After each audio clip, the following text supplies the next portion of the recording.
ಜೈ ಭಾರತ್ ವಂದೇ ಮಾತರಂ. ಈ ಹೆಣ್ಣು ಮಕ್ಕಳ ಮುಟ್ಟಿನ ಸಂಬಂಧಪಟ್ಟ ಹಾಗೆ ರಾಷ್ಟ್ರಾದ್ಯಂತ ಖಾಸಗಿ ವಲಯ ಹಾಗೂ ಪ್ರತಿಯೊಂದು ವಲಯದಲ್ಲೂ 3 ದಿನ ರಜೆ ಕೊಡಬೇಕು ಎಂಬುದು ಸುಪ್ರೀಂ ಕೋರ್ಟ್ನಲ್ಲಿ ಅರ್ಜಿ ಹಾಕಲಾಯಿತು. ಈ ಹೆಣ್ಣು ಮಕ್ಕಳ ವಿಚಾರಕ್ಕೆ ಸಂಬಂಧಪಟ್ಟ ಹಾಗೆ ಸರಿಯಾದ ನೀತಿ ನಿಯಮವನ್ನು ರೂಪಿಸಬೇಕು.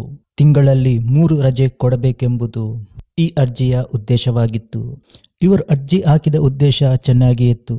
ಆ ಸಂದರ್ಭದಲ್ಲಿ ಹೆಣ್ಣು ಮಕ್ಕಳು ಯಾವ ರೀತಿ ಇರ್ತಾರೆ, ಯಾವ ರೀತಿಯ ಒಂದು ಪ್ರಾಬ್ಲಮ್ ಅನ್ನು ಎದುರಿಸಬೇಕಾಗುತ್ತದೆ, ಅದೆಲ್ಲ ಹೆಣ್ಣುಮಕ್ಕಳಿಗೆ ಗೊತ್ತು. ಇದು ಕೇವಲ ಉದ್ಯೋಗಕ್ಕೆ ಸಂಬಂಧಪಟ್ಟ ವಿಚಾರ ಅಲ್ಲ, ಶಾಲಾ ಕಾಲೇಜುಗಳಲ್ಲೂ ಕೂಡ ಆ ವಿಚಾರಕ್ಕೆ ಸಂಬಂಧಪಟ್ಟ ಹಾಗೆ ಸರಿಯಾದ ನೀತಿ ನಿಯಮವನ್ನು ತರಬೇಕು ಅಂತ ಹೇಳಿ ಅರ್ಜಿ ಹಾಕಿದ್ರು. ಇನ್ನು ಆ ವಿಚಾರದ ಬಗ್ಗೆ ಹೇಳಬೇಕಾದ್ರೆ ಕರ್ನಾಟಕದಲ್ಲಿ ಈಗಾಗಲೇ ತಿಂಗಳಲ್ಲಿ 1 ದಿನ ರಜೆಯನ್ನು ನೀಡಲಾಗುತ್ತದೆ. ಇನ್ನು ಈ ವಿಚಾರದ ಬಗ್ಗೆ ಹೇಳಿಕೆ ಕೊಟ್ಟಿರುವ ಸುಪ್ರೀಂ ಕೋರ್ಟ್ ಈ ಅರ್ಜಿಯನ್ನು ತಿರಸ್ಕಾರ ಮಾಡಿದ್ದಾರೆ. ಆ ರೀತಿ ಮಾಡಲು ಸಾಧ್ಯವಿಲ್ಲ. ತಿಂಗಳಲ್ಲಿ 3 ರಜೆ ಎಂದರೆ ಒಂದು ಪ್ರಾಬ್ಲಮ್ ಅನ್ನು ಕೂಡ ಎದುರಿಸಬೇಕಾಗುತ್ತದೆ. ಈ ಮುಟ್ಟಿನ ಸಂದರ್ಭದಲ್ಲಿ ಹೆಣ್ಣು ಮಕ್ಕಳಿಗೆ ವಿಶ್ರಾಂತಿ ಬೇಕಾಗಿರುವುದು ಹೌದು, ಆದರೆ ಆ ರೀತಿ ಮಾಡಿದರೆ ಹೆಣ್ಣು ಮಕ್ಕಳಿಗೆ ತೊಂದರೆಯಾಗಲಿದೆ ಅಂತ ಸುಪ್ರೀಂ ಕೋರ್ಟ್ ಹೇಳಿದೆ. ಹಾಗೆ ಈ ಅರ್ಜಿಯನ್ನು ತಿರಸ್ಕಾರ ಮಾಡಿದ್ದಾರೆ. ಅವರು ಈ ರೀತಿಯ ಕೆಲವು ಒಂದು ಪಾಯಿಂಟ್ಗಳನ್ನು ಹೇಳಿದ್ದಾರೆ. ಈಗ ಸರ್ಕಾರಿ ವಲಯದಿರ್ಬೋದು ಅಥವಾ ಖಾಸಗಿ ವಲಯದಲ್ಲಿರ್ಬೋದು, ಎಷ್ಟೋ ಹೆಣ್ಮಕ್ಕಳು ಕೆಲಸ ಮಾಡುತ್ತಾರೆ. ಒಂದು ವೇಳೆ ಅವರಿಗೆ ತಿಂಗಳಲ್ಲಿ 3 ರಜೆಯನ್ನು ನಿಗದಿ ಮಾಡಿದರೆ ಆ ಕಂಪನಿಗೂ ತುಂಬ ತೊಂದರೆಯಾಗಲಿದೆ. ಹಾಗೆ ಮಹಿಳೆಯರನ್ನು ಕೆಲಸದಿಂದ ತೆಗೆದುಹಾಕಬಹುದು, ಮಹಿಳೆಯರನ್ನು ಕೆಲಸಕ್ಕೆ ನೇಮಿಸದೇ ಇರಬಹುದು. ಇದರಿಂದಾಗಿ ಮಹಿಳೆಯರ ಸ್ವಾವಲಂಬನೆಗೆ ಧಕ್ಕೆಯಾಗುತ್ತೆ. ಕೆಲವೊಂದು ಕಂಪನಿಗಳಲ್ಲಿ, ಕೆಲವೊಂದು ವಿಭಾಗಗಳಲ್ಲಿ ಮಹಿಳೆಯರನ್ನು ಕೆಲಸಕ್ಕೆ ಸೇರಿಸುವ ಬದಲು ಪುರುಷರನ್ನು ಕೆಲಸಕ್ಕೆ ಸೇರಿಸಬಹುದು.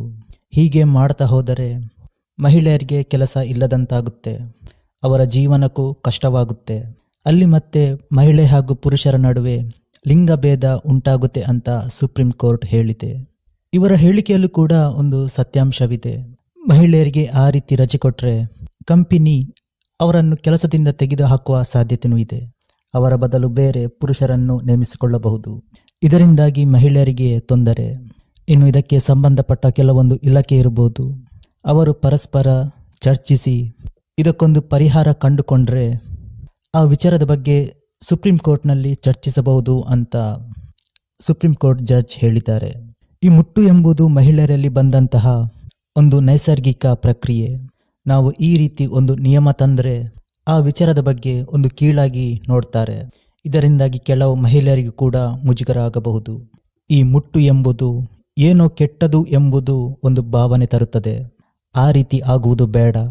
ಇನ್ನು ಈ ವಿಚಾರದ ಬಗ್ಗೆ ಸಂಬಂಧಪಟ್ಟ ಇಲಾಖೆಗಳು, ಉದ್ಯೋಗ ನೀಡುವಂತಹ ಕೆಲವೊಂದು ಖಾಸಗಿ ಕಂಪನಿಗಳು ಅವರಾಗಿ ಈ ಮುಟ್ಟಿನ ವಿಚಾರದ ಬಗ್ಗೆ ಈ ನೀತಿ ನಿಯಮ ರೂಪಿಸಿದರೆ ಒಳ್ಳೆಯದು ಅಂತ ಸುಪ್ರೀಂ ಕೋರ್ಟ್ ಹೇಳಿದೆ. ಭಾರತದ ಕೆಲವೊಂದು ಹಳ್ಳಿಗಳಲ್ಲಿ ಈ ವಿಚಾರದ ಬಗ್ಗೆ ಒಂದು ಕೀಳರಿಮೆ ಇದೆ. ಆ ಕೀಳರಿಮೆಯನ್ನು ಹೋಗಲಾಡಿಸಬೇಕು. ಇದೊಂದು ಮಹಿಳೆಯರಲ್ಲಿ ಆಗುವಂತಹ ನೈಸರ್ಗಿಕ ಪ್ರಕ್ರಿಯೆ. ಈ ವಿಚಾರದ ಬಗ್ಗೆ ಹೆಣ್ಮಕ್ಕಳಿಗೆ ಯಾವುದೇ ರೀತಿಯ ತೊಂದರೆ ಆಗಬಾರ್ದಂತ ಸುಪ್ರೀಂ ಕೋರ್ಟ್ ಹೇಳಿದೆ.